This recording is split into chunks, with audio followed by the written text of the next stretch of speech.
Namaskar. Today I am going to tell you the next subsequent part of my autobiography, Mur Jiban Mur Katha. In this part, actually, in the last my talk, I told you how we got the tiger, and today I am going to tell the next part of mechanism of how we got this tiger.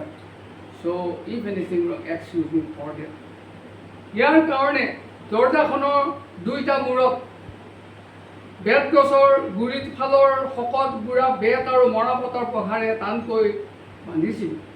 ইয়াৰ লগত সেই প্ৰচাৰে অলপ আঁতৰত দকৈ পুতি থোৱা মজবুত খুঁটা এটাত বন্ধা হৈছিল আৰু এনেকৈ বান্ধিছিল যে যেতিয়া ছাগলীটোৱে ৰাতি ভয়ত খুব চিঞৰিবলৈ ধৰে তেতিয়াই পশু খাদকে লাহে লাহে চাৰিওফালে চাই অতি সাৱধানে গঁৰালটোত সোমাইছিল আৰু গঁৰালটোৰ ভিতৰৰ আনটো কোঠাত থকা ছাগলীটোক খাবৰ কাৰণে ভিতৰত থকা গোটা বাঁহৰ গোজবিলাকত তাৰ চোকা শকত শক্তিশালী জোঙাজাতেৰে কামুৰি গঁৰালটো ভাঙিবলৈ চেষ্টা কৰাত দৰ্জাখন অতি সহজেই বাহিৰৰ পৰা বন্ধ হৈ গৈছিল।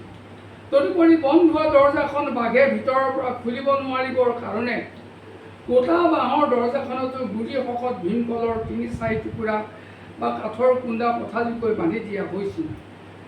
তেতিয়া হঠাৎ বন্দী হোৱা বাঘে ওলাব নোৱাৰি বিকট চিঞৰত হাবিৰ মাজত গগন ফালে।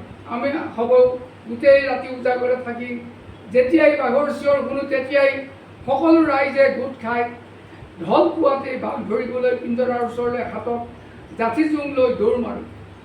তেতিয়া খঙাল ৰাইজে বাঘক খুচি পিনি মাৰি কাটি তাৰ মঙহ মূৰ নাড়ী আৰু চৰ্বি এই সকলোবোৰক বিভিন্ন দৰৱত কামত ব্যৱহাৰ কৰাৰ কাৰণে হেতাৰ পৰা লগাইছিল।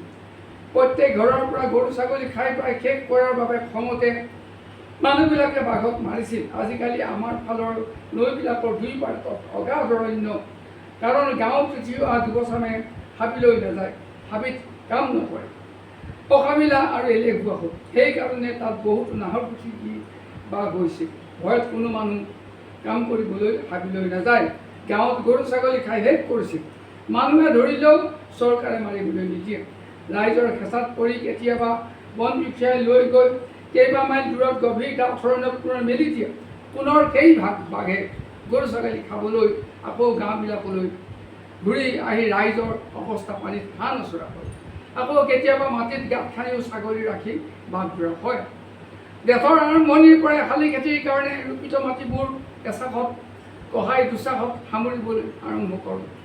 লগে লগে মাজে মাজে দবপিটা বৰষুণে সমাধি যোৱা মাটিবিলাকৰ গাবোৰ অতিশয় কোমলাই।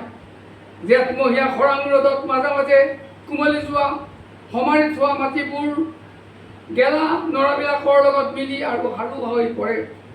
তাতে আকৌ বহাগ বিহুৰ পিছতেই পাচিকৈ পথাৰবোৰত পেলোৱা গৰু ম'হৰ গোবৰ, হাঁহ পাৰ ছাগলী এৰি মুগাৰ ঘু আৰু চোৱা পাতনিৰ সাৰুৱা মাটিবোৰে পথাৰৰ শালি খেতিৰ মাটিবোৰ অতিশয় সাৰুৱা কৰি তোলে।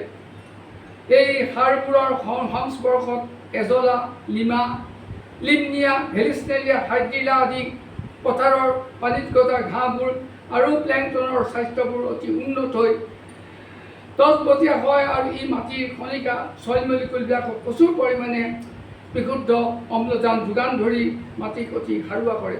সমাৰোহৰ পিছতেই সাৰুৱা মাটিবোৰ যেতিয়া কিনিচাৰত ভৰি দিয়ে, এই ঘাঁহবিলাক তেতিয়া হেৰেঙা আৰু সুস্বাস্থ্যৰ হৈ মাটিবোৰক আৰু অতি সাৰুৱা কৰি তোলে। Let me stop today.